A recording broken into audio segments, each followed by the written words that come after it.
All right, here we go. Today, what we're going to be doing is we're going to be reviewing. Yesterday, we did DNA replication. Today, we're going to be doing the next step of that, our transcription. Now, first, though, I want to go back to this diagram. And yesterday, I told everyone that you should be able to take a look at this diagram and identify each one of the letters, what enzyme it is, and so let's roll through that fast. And I'm going to try to do this very fast. So, first of all, the entire process of DNA replication.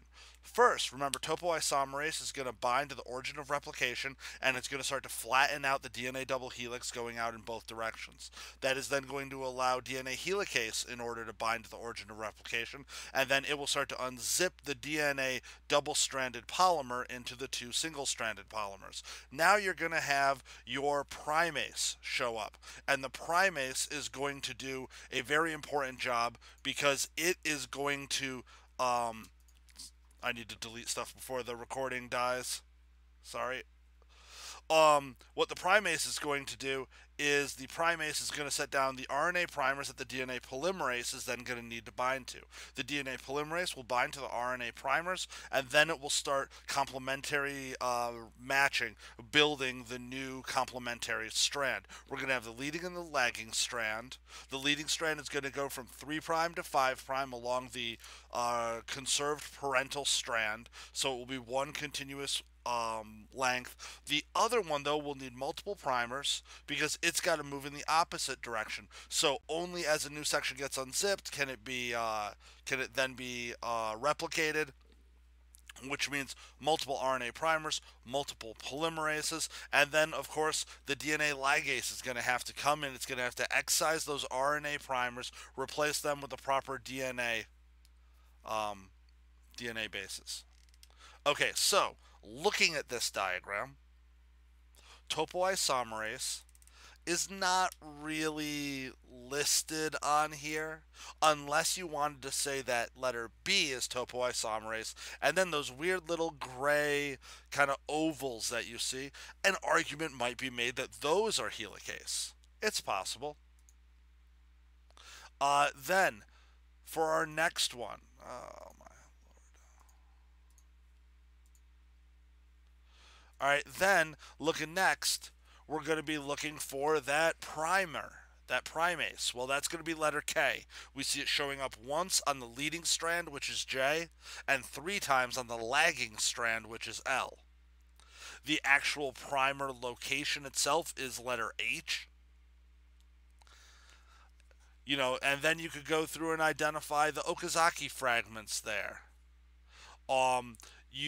Some people might have labeled K instead as the DNA ligase that's coming in order to bind those pieces together to remove the primers. That would be legitimate as well. And then, of course, also what I skipped over should be the polymerase, which should be letter G. So that was just quick to go through, make sure that you remember what the enzymes are and what they do. Let us move on to the main event. So for today, what I wanted to do was take a look at our next step for transcription. Let me just get this in Google.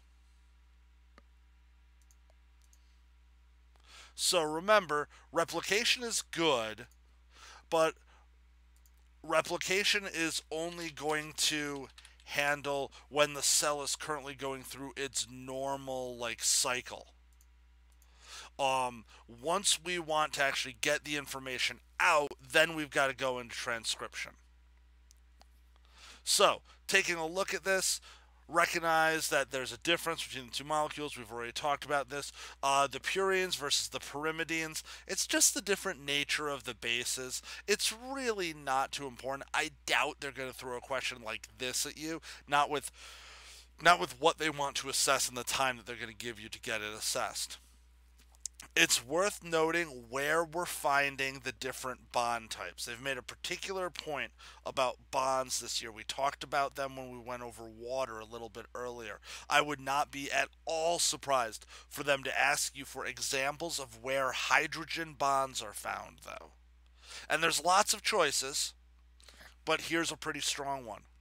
Hydrogen bonds are responsible for binding the nucleotides.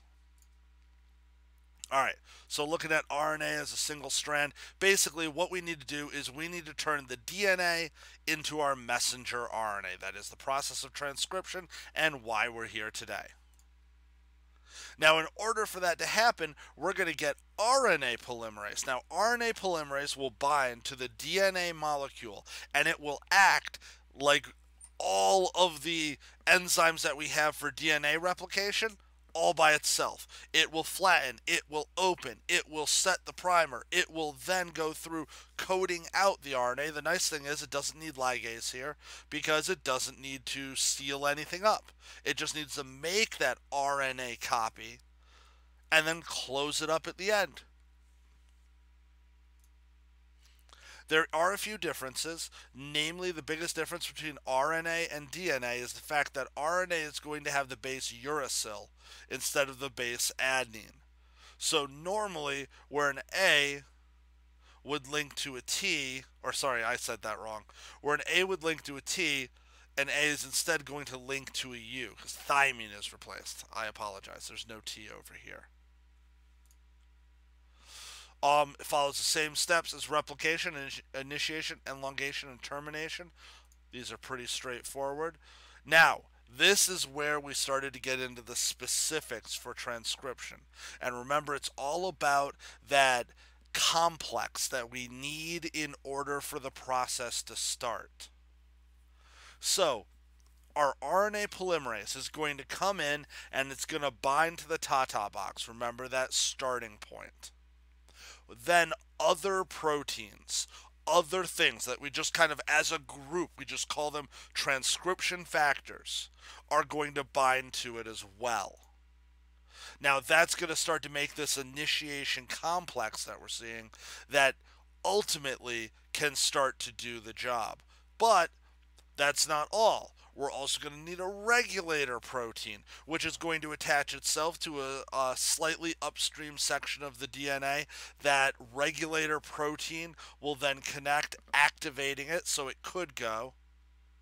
But then we're also going to need the activator proteins from the enhancer region, which is super far upstream. That would be this green circled section here. So when we see all of these things together, all of these different bumpy looking proteins, that whole thing, that is your complex, your transcription complex, your initiation complex. There's a lot of different terms for it, but that is the amalgamation that needs to come together in order for the process to happen. That will be the hardest part for everybody to remember, is remember all these different transcription factors of the regulator and the activator, not to mention just the general transcription factors. And we talked about upstream versus downstream before. You guys should still have that in your notes. Then it's just going to run down, and as it does, it's going to pair them up, building that complementary chain. Once it reaches its end site, that codon that says you're done, then it will terminate, and that messenger RNA will be free. The messenger RNA will then leave the nucleus where the DNA is kept, so now it has to exit.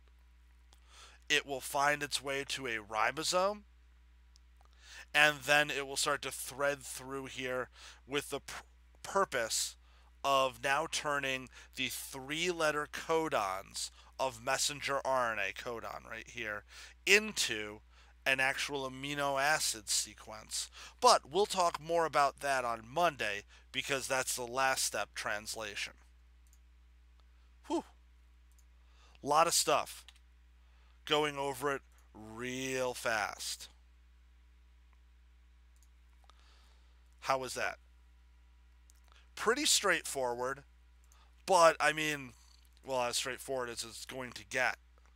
So if you guys take a look in your folder for today, beyond just that notes, I also have the DNA end of year review. Now, what this looks like is first just a breakdown. Now, the idea, it says color code because normally I would have had you guys cut them out like the third bullet says. We don't really need to do that now. I mean, this is for you to practice. I don't need this coming back to me. So, like, feel free, whatever method. If you want to open up the file and you want to color fill them in order to do it, fine. If you want to open up the file as a slide and then drag them so that they're on separate pages, that's okay too. If you want to write it out on a sheet of paper, whatever, as long as you can get the practice in. Now, the idea here is that we're going to have the three terms: replication, transcription, and then translation, which we haven't reviewed yet. You're going to look through all of these terms. And then you're going to color each of these, the replication, transcription, translation, different colors. Like, red, blue, and green, right? And then you want to go through these terms that you're going to find down here. Things like helicase. Well, where is helicase used? If it's used in replication only, then you'd color it in the replication color. If it's used in transcription only, color it in the transcription color. If it's used in both, color it half replication and half transcription. Maybe you're going to find one of these that's in all three, every single one. Then that one will have all three colors. Case in point, adenine. Adenine is a DNA base that exists in messenger and transfer and ribosomal RNA as well. So this one should get all three colors. Now there's several pages of these. And the idea is just for you guys to go through these terms and be able to identify what section, what form does, or where are they important? Where do they make a difference?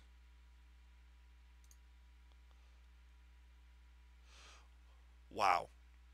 Just on a side note, Mikey, yes, you were ahead of me on that. You were writing it down, but for whatever reason, the chat in this decided to hold nucleotide bases for, according to my thing, for some sexual comment.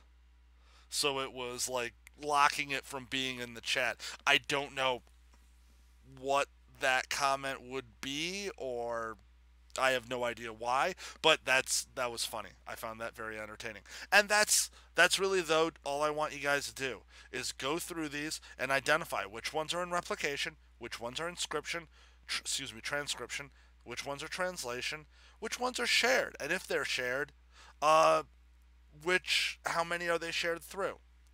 Just those terms, the concepts, to get those categorized and into the right folders in your brain so that if you come up on a question, basically a week and a couple days from today, that wants you to explain one of these processes, you know what terms have to be a part of it.